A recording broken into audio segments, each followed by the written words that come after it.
Okay, we have a lot on the agenda today, guys, from Apple to SoFi to rate cuts. We're going to talk a lot about that, and we're going to break down the stock market, which right now we're up across the board. The VIX is down, metals are tumbling, we have oil down too. So, yeah, we have a lot to break down. If you guys find value, all I ask is to hit the like button and make sure to subscribe. It's insane. 50% of you guys listen to this, watch the content, but you're not subscribing, and we're trying to get to 100,000 subs this year. Feel free to hit that subscribe button, the follow button if you're watching on Facebook, whatever, guys.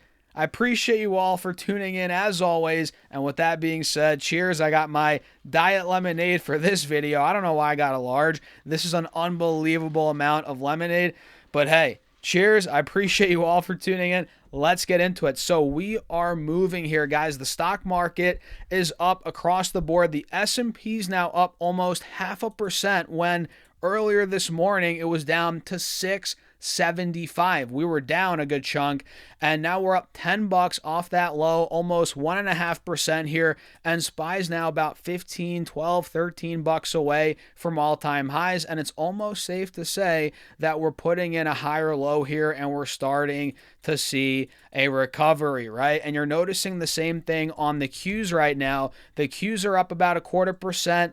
We're trying to put in a higher low. We're not fully breaking out yet by any means, obviously, but we're fighting here at these moving averages on the 4-hour, and on the 20-day chart, you're noticing if this breaks, 610, 615, like I said in previous videos, that's where I think we're really going to take off, but we're not there yet. So let's not get too excited, but we are up as of right now as the VIX is back in the teens, down over 6% after it was just at 23 this morning, guys, literally.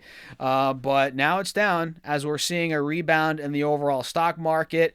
And silver, which we talked about in recent videos. I don't like the technical breakdown on silver.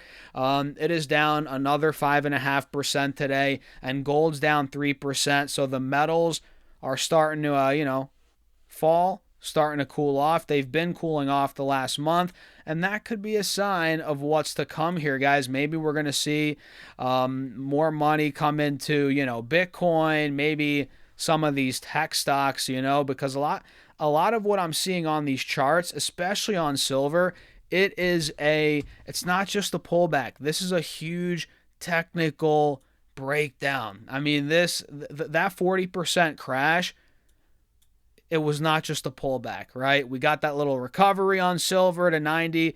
It failed, right? It went right down to 63. A little recovery again at 84. It failed to break out of 90 from before. So it's like, this is not looking good for silver. I think we're going lower, in the short term, especially, listen, if we take 70 out, we're going right down to the low 60s. And I mean, look, eventually we're going to get another big recovery rally, like we've seen multiple times throughout this collapse in silver.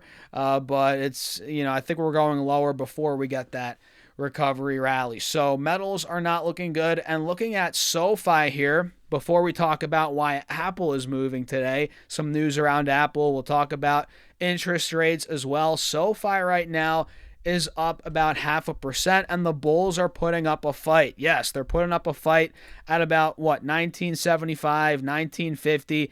It's a battleground right now here in the mid-19s on the stock. So you can see if I move in or zoom in on the 20-day, the descending triangle is clear as day, which is why I've been saying, I think SoFi is going lower. I think we're going down to 17.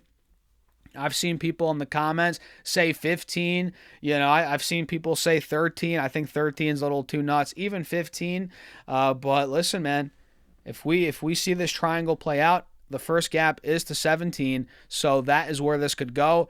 And I'm still sticking to that as my, target to buy more. And at this point, I've said this before, I'll say it again. In the short term, the charts are bearish on SoFi, but long term, when in doubt, zoom out. We're still looking bullish. I mean, look, this looks great on the 3-year chart. Cheers to that, by the way, guys. This looks really good.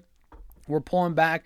And again, I think we find support anywhere at 17, 18.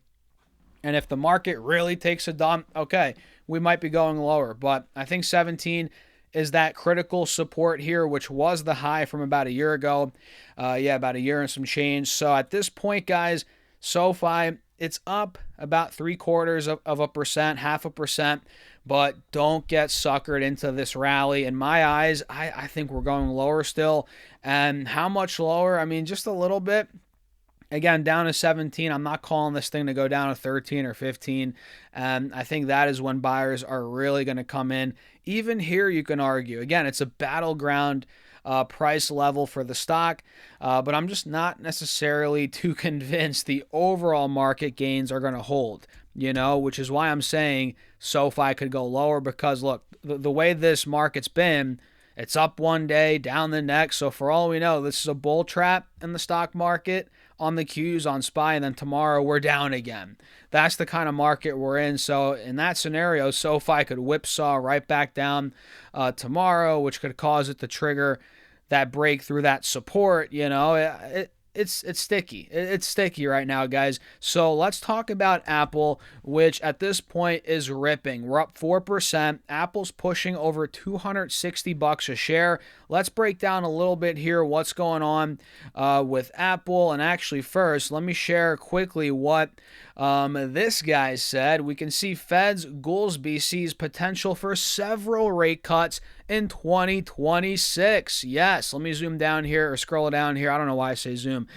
We can see Fed Reserve Bank of Chicago President Austin Goolsbee indicated on Tuesday that the central bank could implement several more interest rate cuts in 2026 if inflation continues its path toward the 2% target, which you guys saw the numbers recently were favorable, right? And speaking on CNBC, Goolsbee downplayed a recent weak consumer price report, noting that headline inflation was partly pulled down due to base effects, while emphasizing that services inflation is not tame, right? So he said, if we can show that we're on the path to 2% inflation, I still think there's several more rate cuts that can happen in 26, but we've got to see, he said in upcoming economic data. So that's a little insight there. I don't know if you guys saw him on CNBC. I didn't, but we can see here Goolsbee also pointed out that goods with higher tariffed content have tended to experience larger price increases. He described a 3% policy rate as loose estimate of the neutral rate. And the president, Chicago Fed president, emphasized that policymakers want evidence that inflation is headed back to the 2% target before proceeding with additional rate cuts. So that's interesting. And here we can see the heat map. I forgot about the heat map. This morning, this was not looking too pretty. We were down on the tech names. I think healthcare was moving like crazy. And financials were doing well this morning. They're still doing very well. And now tech has made a comeback. Again, Apple is going absolutely bananas. Nvidia's up 2%. Broadcom, big chunk of tech right there. Broadcom, those three names up on the day. But Google, Microsoft, they're taking a beat down. Oracle, just can't catch a break, man. So let's see here. Oracle's down almost 4%, by the way. So we can see Apple's accelerating their development in their AI-powered wearable devices. If you guys take a look here, they're speeding up their development of 3 new wearable devices as part of their strategic shift toward AI-powered hardware, an area also being pursued by OpenAI and Meta platforms. Obviously, we've covered the Meta glasses here on the channel, Zuckerberg, right, all that. So according to Bloomberg, a report from today, the tech giant is intensifying work on smart glasses, a wearable pendant, and AirPods with enhanced AI capabilities. It's only a matter of time, guys, man. I'm telling you, there's going to be a next major product. We've been talking about this, and it's like it's a race. Who's it going to be? Apple? Is it going to be Meta? Is it going to be Alphabet? Who's it going to be? Right now, it's the smartphone, but let's be honest. Has it really changed much over the last couple of years? Yeah, maybe a little bit, but eventually we need the next big thing. What's it going to be? So clearly it's a race for that. And I think Apple could dominate in certain categories here, whether it's with their AirPods, right? Audio, that category is going to be huge. Wearables, we'll see a wearable pendant, the glasses. So these devices will be built around the Siri digital assistant, which has been slacking, let's be honest. But it's going to get better here. We have a lot coming up with that, which will use visual context to perform actions, and all three products will reportedly connect to Apple's iPhone and incorporate camera systems with different capabilities. So their moat is deepening, guys. You're going to be more and more entrenched in the Apple ecosystem, which most of us are. I mean, look, I have my Apple MacBook, the iPhone, a bunch of different products. We're all entrenched in the ecosystem, so that's going to continue in the next wave of technology here. With the wearables, with the glasses, it's going to be the same thing, and their moat is just deepening, which is great. I don't own the stock. I used to own it for years. I made a good amount of money on Apple in my earlier investing days, but recently it's just like I haven't been able to get it at a cheap price. I could have bought it at 160, but it's like, I don't know, man. Just I think they trade expensive, and overall their innovation's not there. What's the next big thing? It comes back to that. Anyway, we'll see. Maybe Apple gets that next big thing, and all of a sudden, boom, stock goes to whatever 300 or 400. We'll see. It might happen.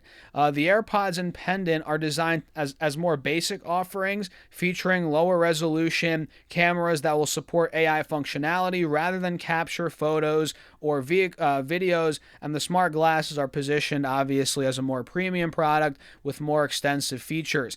And people like Dan Ives are saying this is finally Apple's AI moment. They're saying, Wedbush is saying Apple's AI soap opera is finally ending in 2026. I don't want to spend too much time on this article, but it's interesting if you have time to go read through it. We can see here, analysts led by Ives tried to flip Apple's tenuous AI script, arguing the recent sell-off is unwarranted, blah, blah, blah, blah, blah. Let's see, what's a big point? To prove his point, Ives is pointing to new outside AI leadership inside Apple Park, the strategic weight of a rebuilt Siri architecture, and a cemented Google partnership, a multi-year deal where the next generation of Apple Foundation models will be based on Google's Gemini models and cloud technology. The companies have said that those models will help power future Apple Intelligence features, including Siri, which Siri, again, it's been lacking a little bit, but it's going to get better here in due time, like I said. We can see Apple, he said a lot about Apple here. He said, but for now, Wedbush is steering the conversation away from will Siri be smarter, right? And toward will Siri be billable. The note says AI monetization could add $75 to $100 per share over the coming years. So that's another thing a lot of investors aren't even paying attention to. And he said the firm expects an AI-driven subscription service to be launched by fall, aimed at an installed base. What does it say? Aimed at an installed base. It pegs at 2.5 billion iOS devices and 1.5 billion iPhones. So yeah, that's a real thing here. Other analysts are gesturing in the same direction. An AI-based subscription. Bernstein has raised their Apple target to 340 from 325 and wrote that the bigger story will be Apple Intelligence and Siri 2.0 coming sometime this year. They're about to have their Apple or their AI moment, kind of like how Google did over the last 6 months, right? We had Gemini 3 come out. That was awesome. People really realized the strength of Google in the AI space, right, overall. And man, that stock took off, which we participated in that rally. And again, I'm not an Apple, but I might be kicking myself if this thing goes to like 350 this year. But I don't think it'll go this year, but maybe in the next year or two. Who knows? We'll see. But yeah, that's pretty much it, guys. I'm rambling a little bit too much in the videos today. We're talking about a lot, but hey, it's all valuable. I think Apple, their innovation has been slacking, but it's Apple. At the end of the day, it's Apple, and they could have something up their sleeve here, and they might shock the world. Who knows? Over the next year or two. And look, if you don't own it directly, it's all good, because odds are you own an ETF, an index fund, a mutual fund that has a good amount of Apple. So if it goes to 350, the entire market will benefit. You know, this company's so big. Like I say, rising tides lift, maybe not all ships, but a lot of the ships in this case. So, yeah, we'll wrap it up there, guys. Let me know your thoughts in the comments. Hit the like button, subscribe, do all that. Join the Patreon if you want to keep up with my portfolio updates, my private Discord. All that is linked right down below. Also, it's on the in the comment section, or go to stocksurfest.com/Patreon. And with that being said, cheers. I'll see you all in the next video.